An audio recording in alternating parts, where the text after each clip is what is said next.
여러분 안녕하십니까? 라디오 전망대 송유라입니다. 오늘 자녀 입시 비리와 청와대 감찰 무마 등의 혐의로 기소된 조국혁신당의 조국 대표에게 징역 2년의 실형이 확정됐습니다. 이제 조 대표는 공직선거법과 국회법에 따라서 앞으로 5년 동안 피선거권을 잃게 되고요. 의원직도 박탈당합니다. 아이 문제에 불철저하고 안이했던 아버지는 실형을 피할 수 없게 됐는데요. 탄핵 정국, 여당에서도 탄핵을 찬성하겠다는 입장이 나오고 있는 상황에서 야당의 주요 인사가 구속되는 일이 벌어진 겁니다. 자, 이제 모든 것이 시계 제로인 상황. 숨가쁘게 돌아가는 국회와 정치권 상황 속에 이번 주 탄핵안 표결 결과가 어떻게 나올지 짐작하기도 어려워졌습니다. 오늘 라디오 전망대가 준비한 소식입니다. 지역 소식들 뉴스브리핑 통해 들어보고요. 여순사건 특별법 일부 개정안이 국회를 통과했습니다. 여순사건 전문가 주철희 박사와 함께 관련 내용 알아보겠습니다.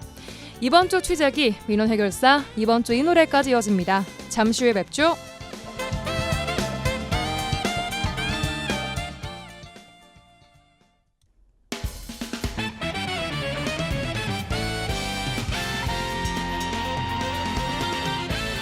라디오 전망대 12월 12일 목요일 순서 출발합니다. 지역 뉴스부터 정리해보겠습니다.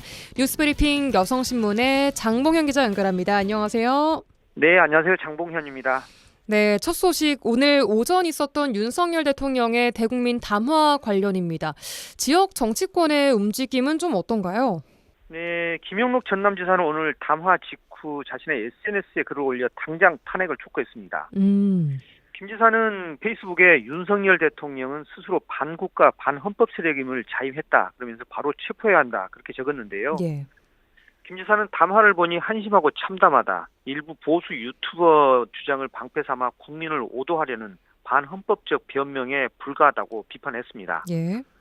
또 탄핵의 시급성과 당위성만 확인하는 불법적인 담화고 탄핵안 표결이 예정된 14일 전에라도 바로 탄핵해야 하고 이제 빠른 탄핵만이 국가를 구하는 길이라고 덧붙였습니다. 예, 또 탄핵 소추안 표결에 지난주 불참한 국회의원들 국민의힘을 향한 비난도 이어지고 있다면서요? 네, 맞습니다. 더불어민주당 전남도당은 오늘 국민의힘 이뇨한 최고위원을 비판하는 성명을 냈습니다. 민주당 전남도당은 국민의힘 이뇨한 최고위원은 내란 수괴를 비호하는 부역자로 전락해 전남도민을 철저히 배신했다고 비판을 했는데요. 예. 그 근거로 윤석열 대통령의 직무를 정지시키기 위한 탄핵 소추안 표결에도 불참했을 뿐만 아니라 내란 음모를 밝히기 위한 12.3 내란 사태 상설 특검, 또 내란 범죄 혐의자 신속 체포 요구안, 또 비상계엄 해제 요구안 등 민주적 헌정 질서를 회복하기 위한 국회 차원의 긴급 대책에 반대표를 던지면서 불법 내란의 부역자임을 스스로 고백을 했다는 겁니다. 네. 이뇨한 최고위원을 잘 아실 겁니다. 이분이 순천과 인연이 상당히 깊죠. 그래서 그렇죠. 뭐 한국인보다 더 한국인 같은, 또 순천 사람보다 더 순천 사투리를 잘 쓰는 전남 사람임을 계속 자랑해 왔었거든요. 예. 독이 1980년 5월 광주 시민군이 계엄군에 진압되기 직전인 5월 25일 전남도청에서 외신 기자회견이 열렸었는데 당시 시민군 통역을 담당하며 항쟁의 진상을 세계에 알렸다는 이력을 밝혀왔었습니다. 네. 그런데 국민의힘 최고위원이 되면서 그동안의 이력을 정면으로 역행하면서 윤석열 대통령을 비호하는 발언으로 대한민국 민주주의를 지켜온 전남도민의 자부심에 씻을 수 없는 상처를 주고 있다. 그렇게 전남도당은 지적을 했는데요. 예. 그러면서 내란 범죄를 비호하고 내란 수괴 윤석열 탄핵을 거부한 인요한 최고위원은 즉시 의원직을 사퇴하고 전남도민에게 석고 대제하라고 촉구를 했습니다. 예, 알겠습니다. 다음 소식은 정부 예산안 확정 관련 내용인데요. 여수광양 항만공사가 2012 여수 세계박람회 선투자금으로 남은 3,600억 원대 상환금을 갚아야 할 상황이 됐다라는 소식이군요. 네, 맞습니다. 정부 세입 예산이 확정되면서 상환금 폭탄이 현실화됐습니다. 그래서 여수광양 항만공사는 당장 거액의 돈을 마련해야 할 그런 처지에 놓였습니다. 예. 야당 단독 처리로 지난 10일 국회 본회의를 통과한 정부 내년 예산안 중 세입 예산에 반영된 여수 세계박람회 선투자금 3,658억 원이 그대로 확정이 됐습니다. 네. 정부는 2012 여수 세계박람회 개최 당시 선투자한 금액을 돌려받겠다는 의미로 예산을 편성을 했었거든요. 네. 이 선투자라는 것은 국제행사 등을 개최할 때 총 사업비 중 일부를 정부로부터 지원을 받고 예.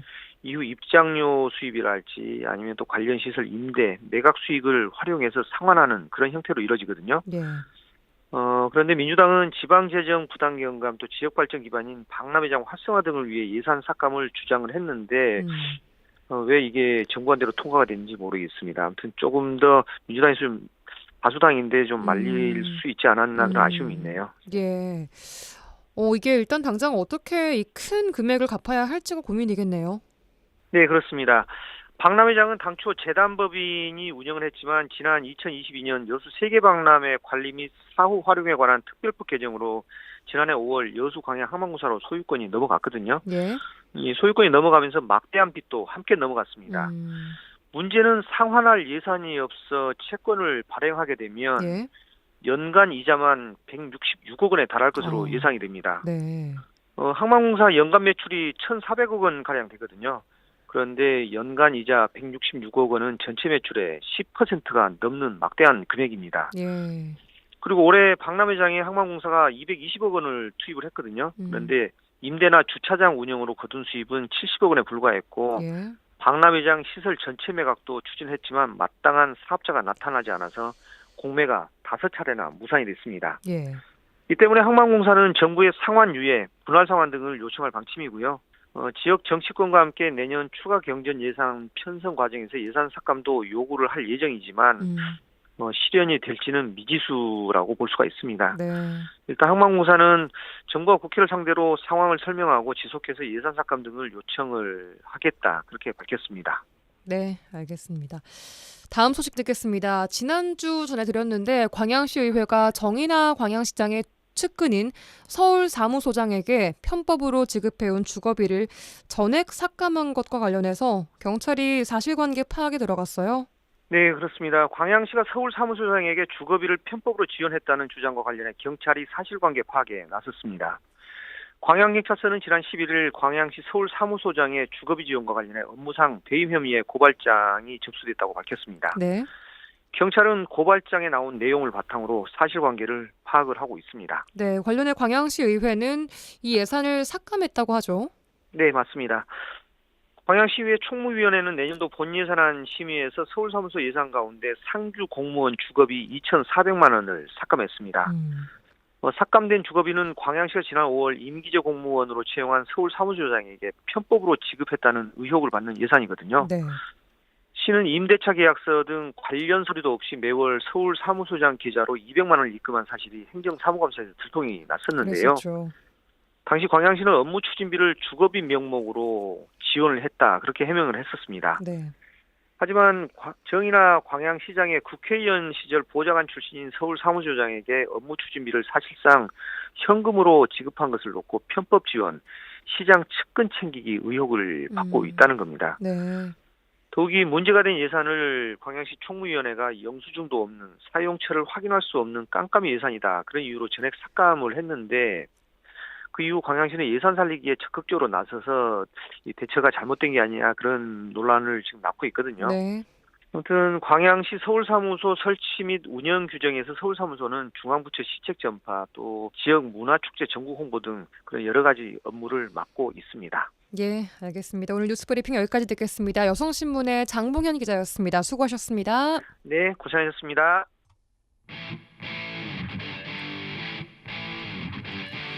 한 시간만 투자하세요.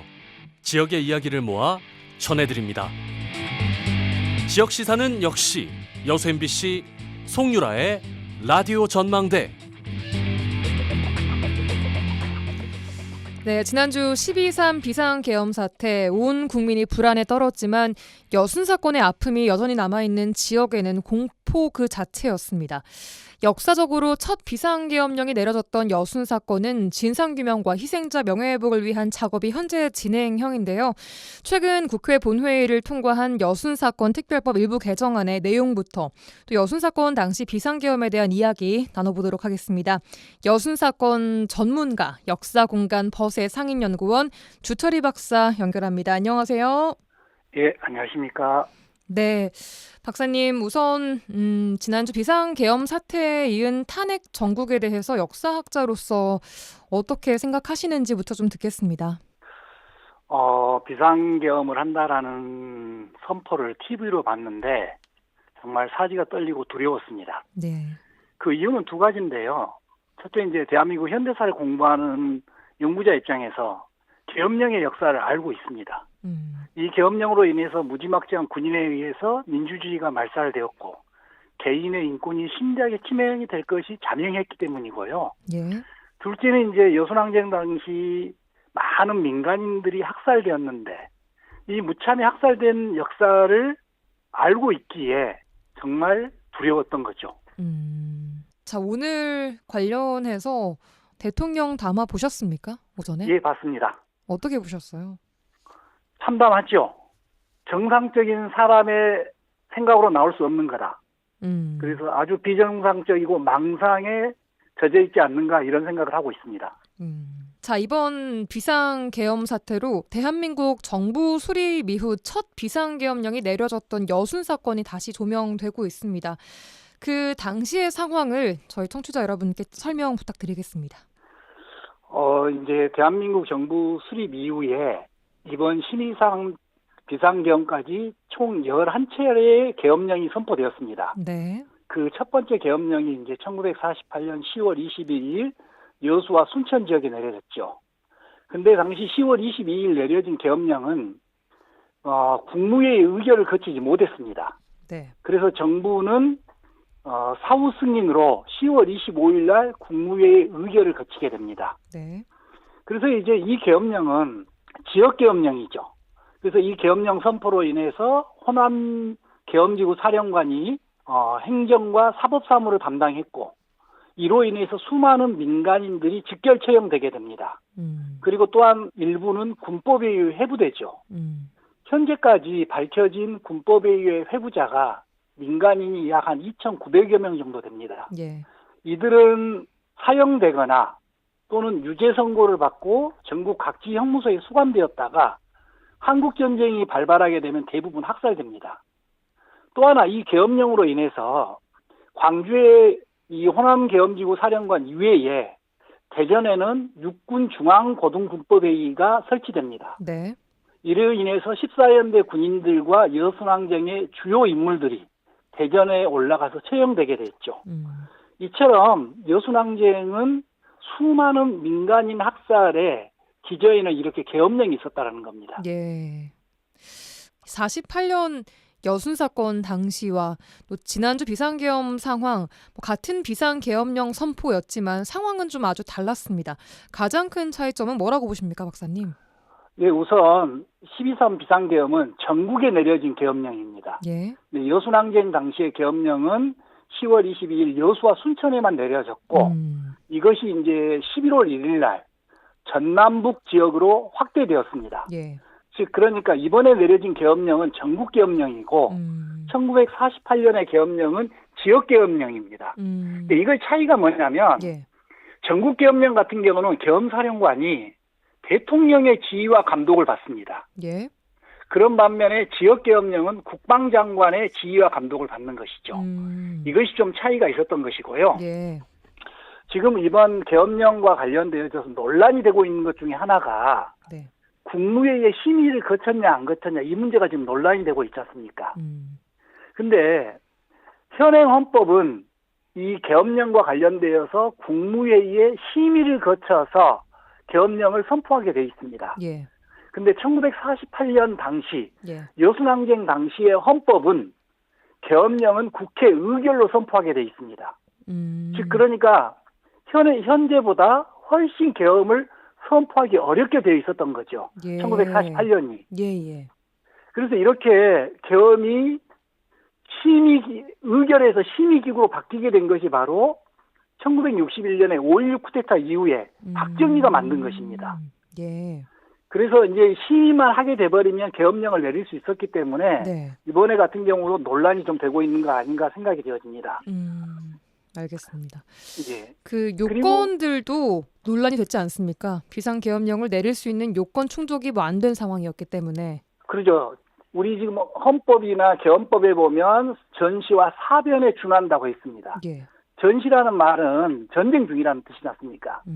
사변이라는 말은 경찰만의 인력으로 사회 공공 질서를 유지하지 못할 때란 뜻이거든요. 예, 예. 그럼 지금 현재 치안이 경찰의 힘만으로 안 되는 것이 아니지 않습니까? 그리고 아무 문제가 없었던 거지 않습니까? 그렇기 때문에 계엄의 요건에 전혀 해당되지 않는다라는 거죠. 그렇습니다. 자, 그에 이어서 이제 계속 하나둘 이제 밝혀지는 것 중에 하나가 윤 대통령의 비상계엄을 사전에 모의한 것으로 보이는 군 계엄 문건이 공개됐습니다. 네. 그 내용 보니까 제주 4.3을 폭동으로 또 여순 사건을 반란으로 기재하고 있었는데 이게 문건으로 확인된 거 아니겠습니까? 그러니까 이제 아직까지도 우리나라 국군이나 우익 집단에서는 제주 4.3이나 여순 항쟁을 매우 부정적으로 인식하고 있습니다. 예. 이건 왜 그럴까? 즉 대한민국 국군은 민주주의와 인류 보편적 가치보다는 이념적 측면으로 역사를 인식하고 있다는 겁니다. 이것은 다시 말하면 이 국군이나 이들에게 올바른 역사 교육이 안 되고 있다는 뜻입니다. 그러면 이번 비상계엄령에서 보듯이 이 비상계엄령은 조금 전에 말씀드렸다시피 전혀 반헌법적인 명령이지 않습니까? 예. 그리고 불법적인 명령이지 않습니까? 예. 그래서 곽종군 특전사령관이고 김현태 707 특수임무단장도 국회에 나와서 대통령의 명령에 따르지 않아야 했는데 따랐다는 거에 대해서 후회하고 있다. 증언을 또 했죠. 예. 네. 그러면서 매우 잘못된 명령이라고 인정하고 있지 않습니까? 그런 측면에서 우리가 한번 여순을 들여다봐야 됩니다. 그러면 1948년 14연대 군인들은 제주 동포들을 학살할 수 없다고 명령을 출동을 거부했던 겁니다. 예. 그러니까 즉 자국민을 학살이라는 명령을 지금 내린 겁니다. 자국의 군대에게. 그래서 이걸 잘못된 명령이라 판단하고 14연대 군인들은 이걸 거부했던 거죠. 그래서 지금의 우리 상황과 1948년의 14연대 군인들을 우리가 좀 비교를 해볼 필요가 있습니다. 예. 그런 측면에 보면은 우리가 군인의 사명에 정해져 있는 충성스러운 국민의 군대는 1948년에 14연대 군인들이었다라는 거죠. 근데 우리는 너무나 왜곡되고 이념에 치우친 역사 교육을 받고 있다 보니까 이런 헌법적 측면에서 군인의 사명을 따져보지 않고 있습니다, 지금. 그것들이 군의 계속적인 정훈 교육이라는 이름에서 이루어지다 보니까 아직도 여순 항쟁이나 제주 4.3 항쟁을 폭동, 반란 이렇게 규정하고 있지 않는가 생각되어집니다. 그럼 근본적으로 이 군의 역사 교육이나 이념 교육이 좀 바뀌어야 한다고 보시는 건가요? 그렇죠. 정확하게 군인에게 헌법과 민주주의의 측면에서 역사 교육이 이루어져야 되는 거죠. 알겠습니다. 자, 그 와중에 이틀 전 여순 사건 특별법 일부 개정안이 국회 본회의를 통과했습니다. 조사 기한과 신고 기간이 연장된 점 등이 성과로 보여지고 있는데 어떻게 보셨습니까? 우선 이제 우리 지역민들이 특히 또 유족들이 이 특별법 개정을 매우 열렬히 원했습니다. 그런 점에서 이제 특별법 개정이 되었다는데 매우 환영합니다. 예. 그럼에도 불구하고 이제 몇 가지를 좀 우리가 살펴봐야 될 건데 네. 이번 특별법 개정은 이런 거였습니다. 지금 윤석열 정부에서 여순 사건 진상 보고서가 나왔을 때는 굉장히 위험스러울 것이다. 즉 다시 말하면 윤석열 정부 들어와서 과거사 진상규명 운동이 매우 위기에 처했고 과거로 회귀되었습니다. 예. 그래서 이 윤석열 정부에서는 이 여순 사건 진상 보고서가 나와서는 안 된다라는 그 절박함이 존재했습니다. 예. 왜 그러냐면 이 진상 보고서를 쓰는 기획단이나 위원들이 매우 편향적이고 역사에 왜곡한 부분들을 갖고 있거든요. 예. 그래서 이번에 이제 우선 이 특별법 개정은 이 조사 기한과 신고 기간을 연장했다는 측면은 이 윤석열 정부에서 여순 사건 진상 보고서 나와서는 안 된다는 측면이 있었다는 것을 좀 이해를 해야 됩니다. 예. 그러한 고유 직책 때문에 지금 현재 이렇게뿐이 개정이 안 됐다는 걸 좀 우리가 먼저 이해할 필요가 있습니다. 예. 자, 말씀하신 그 편향성 논란 관련해서는 그래서 위원회 추천을 국회 추천 사인을 포함시키는 규정이 들어가 있습니다, 이제. 아무래도 국회가 좀 감시와 견제를 더 하겠다라고 봐야 되는 거겠죠? 예, 이제 그런 점에서 아마 이제 국회 추천 사인을 포함하는 규정을 두었는데, 예. 근데 이 규정이 실효성이 매우 약합니다. 어떤 면에서요? 왜냐하면 현재 위원회는 현재 위원들의 임기가 2026년 2월까지입니다. 그러니까 이 2026년 2월까지는 위원을 바꿀 수가 없습니다. 그러니까 국회 추천 사인이 들어갈 수가 없다 그 말입니다. 그 전까지는요? 그렇죠. 왜 위원은 정확하게 15명으로 구성한다 되어 있거든요. 예. 그러면 이 15명은 이미 임기가 보장되어 있습니다. 2026년 2월까지는. 그래서 너무 제가 보기에 이 부분을 규정하는 것은 굉장히 좋은 점이었지만 예.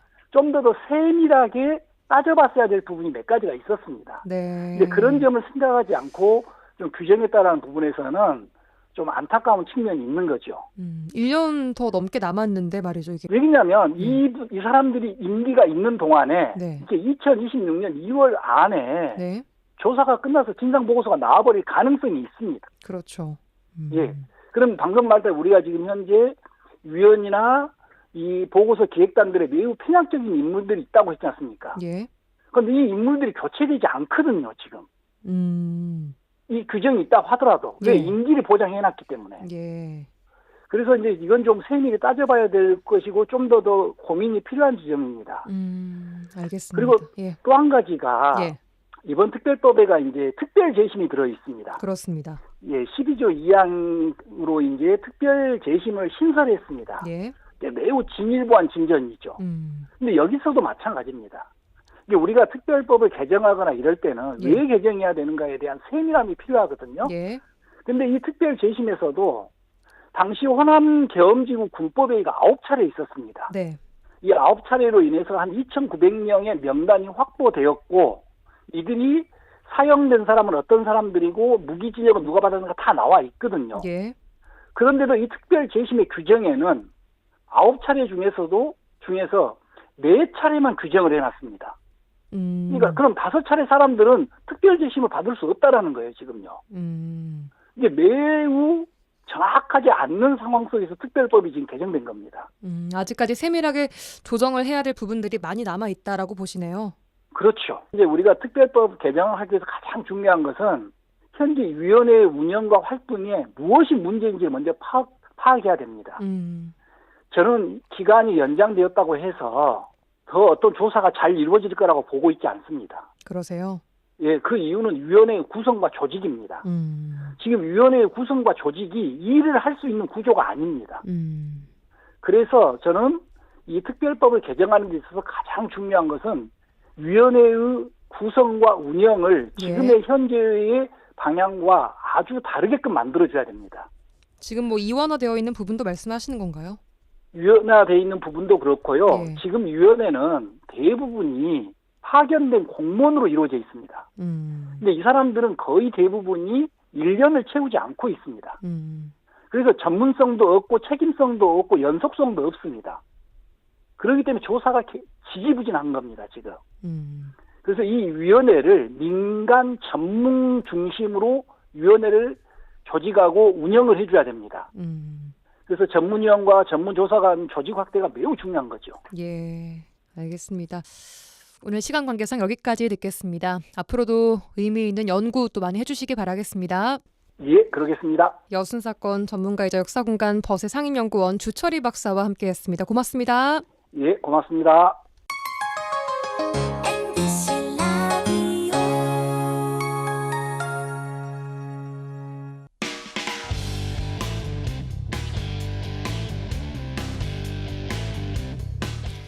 네, 이번 주 취재기 시간입니다. 여수 MBC 최황지 기자와 함께합니다. 어서 오세요. 네, 안녕하세요.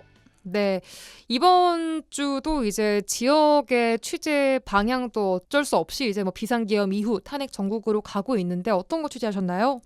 네, 저는 오늘 그 지역 의원들은 그러면 저번 주 비상계엄 사태 이후로 어떻게 보냈나를 좀 살펴봤습니다. 아무래도 지역 의원들도 지역구 일정 대부분 취소하고 그 뒤로 다 서울로 상경해서 투쟁을 하거나 이제 예산안 처리를 하거나 바쁘게 보내고 있으니까요. 이제 예. 그런 부분들을 좀 살펴봤습니다. 네, 지역구 국회의원들 어떤 분 연결해 보셨나요? 여수갑 주철현 의원과 그리고 순천갑 김문수 의원과 통화를 좀 길게 했습니다. 예. 자, 우선 국회 지금 분위기는 좀 어떻다고 합니까?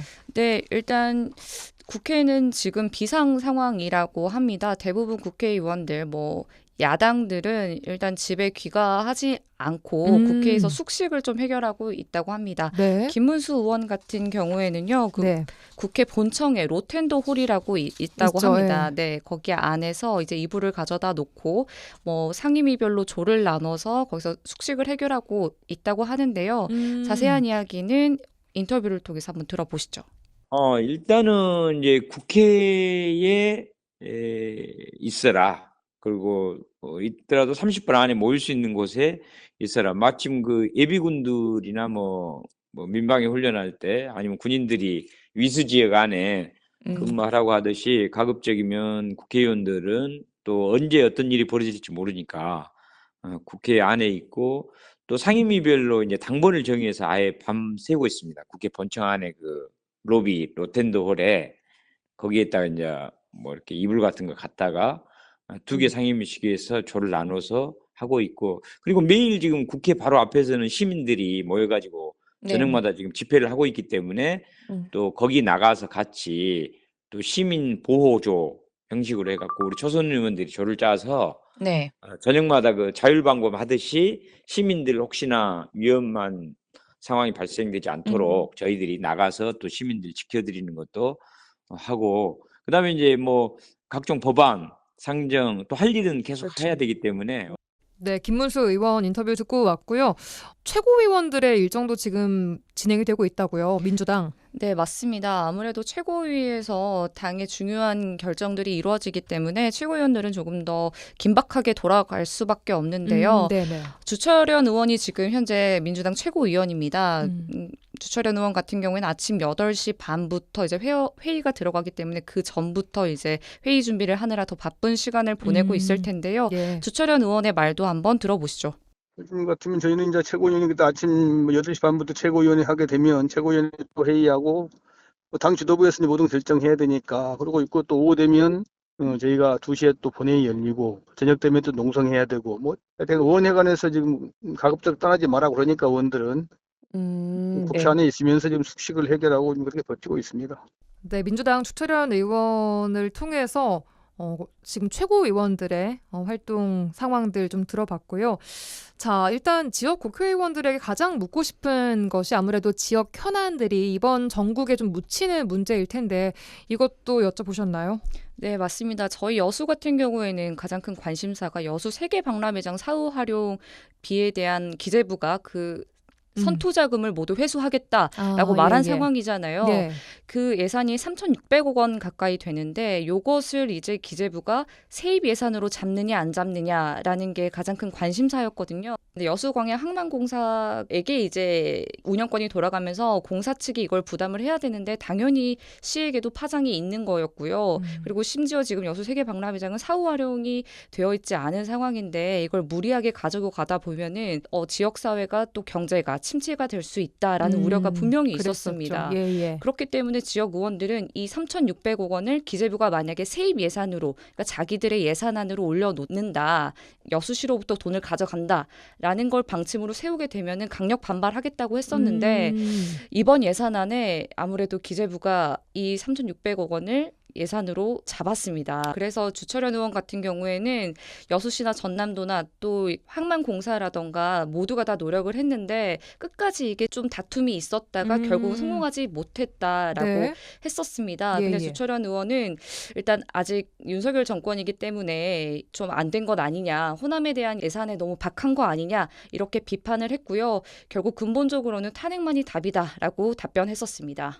저희들도 여러 가지 이제 지역 현안 사업이라든지 박람회장 그 세입 안 잡는 이런 문제 무지하게 노력을 많이 했는데 3,658억을 세입으로 기재부는 잡으려고 했지만 해수부라든지 우리 여수시나 전남도나 박람회장 마스터플랜 용역 끝날 때까지는 세입 잡으면 안 된다.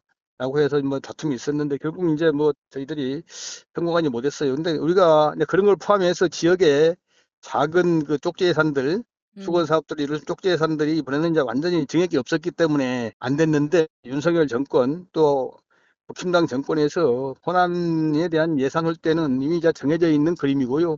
국회에서 예산 우리가 심의 과정에서 조금씩 배려받는 것은 그냥 이삭죽기입니다. 이삭죽기. 이런 이삭죽기로는 우리 호남에 전남에 근본적 문제가 해결이 안 되거든요. 결국은 정권을 바꿔서 우리 민주당 정권이 들어서서 호남의 근본적인 문제를 큰 그림을 예산으로 뒷받침할 수 있는 이런 것을 만드는 것이 더 중요하기 때문에 현재는 뭐 사소한 그 뭐 예산 좀 그래서 그런 거 안 돼. 쪽지 예산 못한 거 여러 가지 섭섭하다고 생각하면 안 되고요. 지금 힘을 모아가지고 윤석열 탄핵해서 윤석열 정권 끝장을 내고 우리 이재명 대표가 중심이 돼서 호남 민주정권 창출하는 것이 훨씬 더 근본적인 해법이고 필요한 일이다. 이렇게 말씀을 드리고 싶습니다.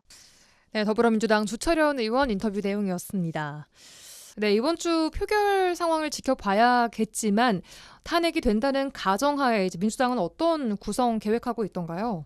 네, 저도 그게 궁금했습니다. 뭐 대부분 정치인들이 이번 주 탄핵안이 통과가 될 것이다라고 보고 있기 때문에 전 예. 다음 계획이 있을 줄 알았는데요. 일단 민주당 내부에서는 일단 토요일 탄핵을 가결시키는데 온 힘을 다하고 있지만 아직 그 다음 무정부 상태인 그 다음에 대해서는 좀 당내 여론이나 당내의 의견이 지금 합의가 안 된 상황이기 때문에 앞으로의 당이 어떻게 방향을 잡고 그리고 또 당력을 모을지는 계속 주목해 봐야 합니다.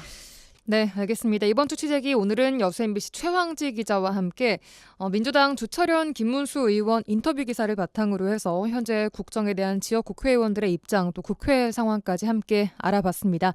최황지 기자 고맙습니다. 감사합니다.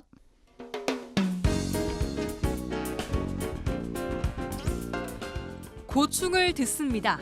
라디오 전망대 민원 해결사.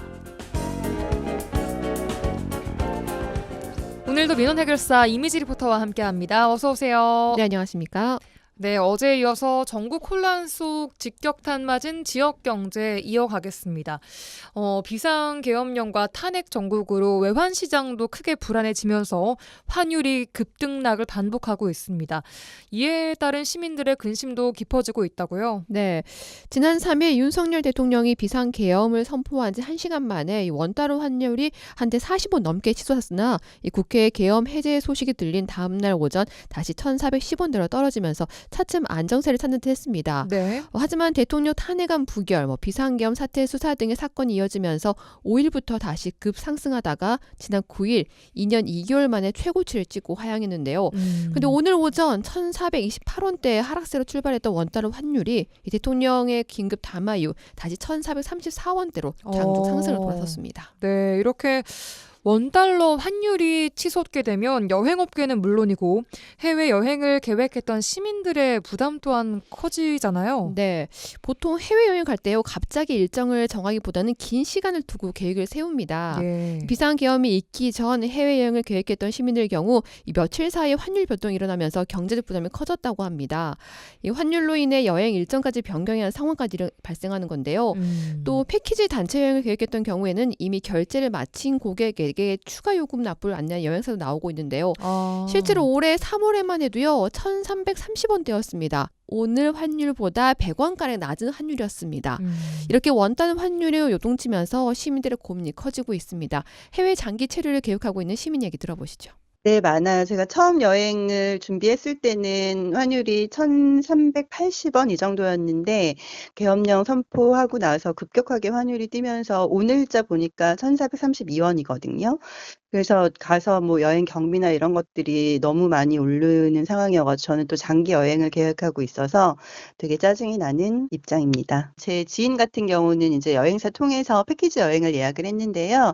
지금 환율이 너무 올라가지고 한 뭐 10만 원에서 20만 원 정도 더 추가 비용을 내야 된다는 이야기를 하더라고요. 친구도 되게 힘들어 하더라고요. 다시 탄핵을 하게 되는데 반드시 가결이 돼서 빨리 이 혼란이 가라앉고 환율도 안정되고 우리 경제도 좀 살아나고 하면 좋을 것 같습니다. 네, 해외 장기 체류를 계획하고 있는 시민의 이야기 들어봤습니다. 자, 또한 원달러 상승으로 원자재 수입 물가 또한 밀어올리고 있는데 수입률이 높은 원유 도입 부담에도 영향을 주고 또 환율에 민감한 수출입 사업자들도 비상이라고요? 네, 이 국제유가 자체만 보면 큰 변동은 없습니다. 그런데 국제유가에 환율을 적용하고 환산한 원화 도입 비용이 크게 벌어질 수 있습니다. 이 일반 환율에 따라 원유 도입 비용 부담을 고려해 계산했을 때 이 비용 상승분과 비교해 보면 이 비상 비상계엄 전후로 국내 기름값이 약 4% 정도 오르고 있는 셈입니다. 또 일본이나 동남아 국가 등을 상대로 산업 자재를 수입하는 지역 업체들에게 후폭풍이 몰아치고 있다는 목소리가 커지고 있습니다. 이미 비상계엄 사태 전 이 수입을 계획했던 업체들은요, 비상계엄으로 예상했던 결제 대금보다 더 많은 비용이 발생하게 되는 겁니다. 이 1달러로 계산했을 때는 크게 40원 차이라고 하지만요, 이 사업적으로 비용했을 때 추가 비용이 1,000만 원, 억대까지 오를 수 있는 겁니다. 이렇게 되면 수입 원자재 가격이 올라서 제품 인상 압박이 심해질 것이고, 또 가격이 인상되면 물가에도 영향을 미칠 수밖에 없다고 얘기합니다.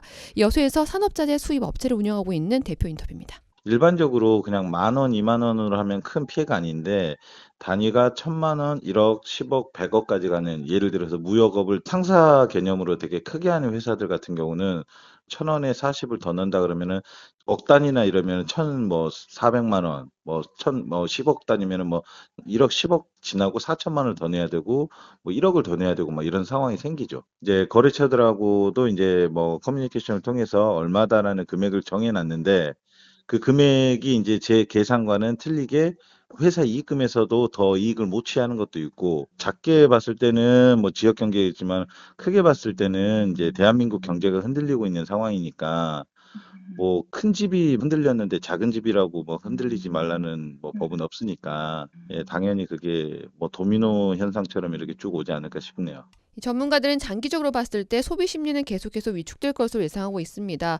또 일각에서는요, 이 탄핵 전국 이후 불안한 정치 상황과 경제 정책의 지체 등으로 볼 때 원달러 환율이 1,500원 선까지 치솟을 수 있다는 비관적인 얘기가 나오고 있습니다. 네, 여기까지 듣겠습니다. 민원 해결사 이미지 리포터와 함께했습니다. 고맙습니다. 네, 감사합니다. 좋을 수 있는 게 이 노래밖에 없다. 가진 거라곤 이 목소리밖에. 이번 주 뜨거운 뉴스를 소개하고 뉴스에 어울리는 노래 한 곡 들려드리는 시간, 이번 주 이 노래 김진호 아나운서와 함께합니다. 안녕하세요. 네, 안녕하세요. 김진호입니다. 네, 지난 한 주간 잘 보내셨나요? 네, 저는 참 정신없는 요즘이지만 네. 그래도 잘 보낸 것 같습니다. 예. 네. 자, 오늘 어떤 뉴스 준비하셨나요? 네, 오늘은 네일숍 단골 손님 93세 할아버지의 이야기를 준비해봤습니다. 최근에 이제 경기도 안양에 위치한 한 네일숍 사장님이 자신의 소셜 미디어에 올린 할아버지 손님의 영상들이 화제가 됐는데요. 네. 지난 10월에 손톱을 깎아달라는 할아버지라는 제목으로 올라온 첫 영상에서 이 사장님이 할아버지의 손님의 손톱을 정성스럽게 다듬는 그런 모습이 나옵니다. 네. 그래서 자막으로는 할아버지께서 손이 떨려서 손톱을 못 깎으신다고 지하철 타고 오셨다더라, 이런 자막이 있었고, 우리 할아버지가 생각났다, 이런 자막으로 전했습니다. 말씀하시기를 93세 할아버지가 네일숍을 직접 방문을 하셨다는 거예요? 그렇죠. 지하철 타고. 오. 네, 참 흥미로운 저도 그러게요. 사실인 것 같았는데, 그래서 이 할아버지 손님께서 이 다듬어진 손톱을 보고 예쁘다 이렇게 감탄하시면서 가격을 물어봤고, 사장님은 30분 미만이라서 돈을 받지 않겠다라고 했는데요. 이 할아버지 손님은 그냥 갈 수 없다 이렇게 말씀하시고 5,000원 지폐를 꺼내서 주셨고요. 네. 사장님이 거듭 만류했지만 할아버지 손님은 다음에 또 오겠다고 하시고, 실제로 그 다음 방문에는 10,000원을 내셔서 또 이제 이 손톱을 다듬고 가셨다고. 여러 차례 오셨어요? 네, 그렇습니다. 그래서 이런 영상이 한 3번 올라왔는데요. 네. 영상을 본 누리꾼들이 할아버지 생각이 많이 난다, 마음이 따뜻해지는 모습이다, 이런 반응들을 보였습니다. 네. 모처럼 이런 좀 시국이 이래서 그런데 네. 따뜻한 뉴스가 또 오랜만에 들어와 있네요. 맞습니다. 이 할아버지 손님 알고 보니까 6.25 참전 용사셨다고요? 네, 그래서 이 네일숍하고 20분 정도 거리에 거주하고 계시대요. 근데 이제 목욕을 가실 때 가끔 이렇게 수줍게 들어오셔서 6.25 전쟁 이야기 보따리를 한참 풀고 가신다고 네일샵에서, 합니다. 예. 네, 그래서 또 즐겁게 들었다는 어떤 이야기를 들었는데, 지난주 목요일에는 이 12월 5일이었죠. 따뜻한 계란빵을 이렇게 품에 안고 가게에 들어오셨대요, 할아버지가. 네. 그래서 그런 영상이 공개됐는데, 이 영상은 조회수가 무려 101만 회 이상이 나왔고요, SNS에서. 수많은 이런 공감의 댓글들도 달렸다고 합니다. 네. 방금 말씀하신 것처럼 요즘 나라 상황이 참 많이 어지럽고 힘들지만, 이런 따뜻한 이웃들의 소식을 듣고 저 역시나 이 마음이 사르르 녹았습니다. 네, 원래 이 연말 되면 이런 훈훈한 미담이나 아름다운 따뜻한 이야기들이 많이 오가는 또 시즌이긴 한데 네. 요즘은 그렇지 못한 것 같아서 참 안타까운 마음 들었는데 자, 오늘 또 오랜만에 따뜻한 뉴스였습니다. 어떤 노래 가지고 오셨나요? 네, 그래서 굉장히 직관적인 노래인데요. 강산해의 할아버지와 수박 가져왔습니다. 수박은 너무 추운 거 아닌가요? 지금 12월인데. 수박의 계절은 아니지만 근데 이 노래 속의 가사 중에 할아버지 첫 소절 가사거든요. 네. 할아버지 그 하얀 수염 쓰다듬으시며 언제나 이웃 복덕방에 내기장기 두러 나가셨지. 이런 가사가 있는데요. 네. 아마 많은 분들이 이 노래를 들으시면서 할아버지 모습도 크게 다르지 않다. 각자의 할아버지 모습이 크게 다르지 않을 것 같다라고 생각이 들고요. 네. 할아버지의 푸근한 모습을 추억하면서 그 어느 때보다 지금 추운 이 겨울을 따뜻하게 잠시나마 보내셨으면 좋겠습니다. 네, 강산의 할아버지와 수박 들으시면서 김진우 아나운서와는 다음 주에 만나겠습니다. 고맙습니다. 고맙습니다.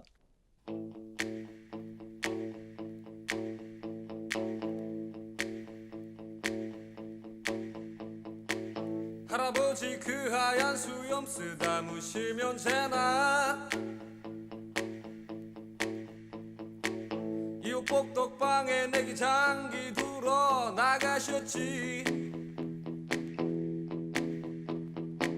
해질 무렵 콧노래를 흥얼거리시고 큰 기침하고 집으로 돌아 오시던 그날 아마 내기 장기에서 또 이기셨나봐 시원한 큰 수박을 양손에 들고 오시네 하하하 웃는 빨간 얼굴에 그 하얀 수염 울 할아버지 생각나네 울 할아버지 보고 싶어 울 할아버지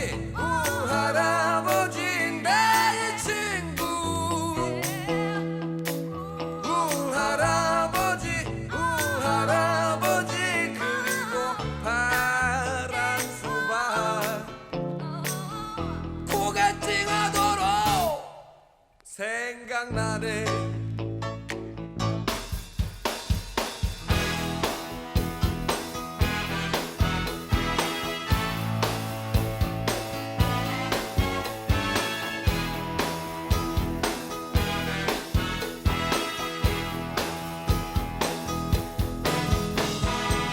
할아버지 그 하얀 수염 쓰다무시면 되나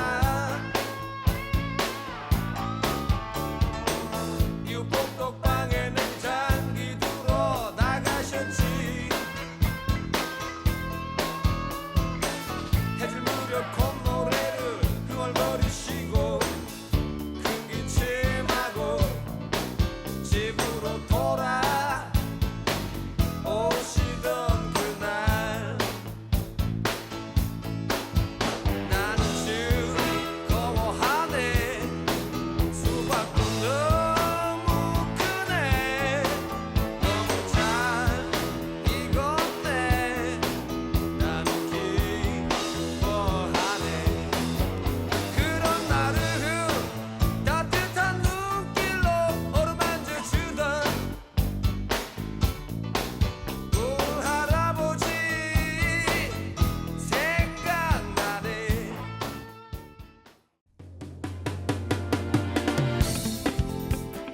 여수 MBC 라디오 전망대 12월 10일 목요일에 준비한 내용은 여기까지입니다. 오늘 하루도 고생 많으셨고요. 저는 내일 돌아오겠습니다. 구성 이선화, 연출 송유라였습니다. 고맙습니다.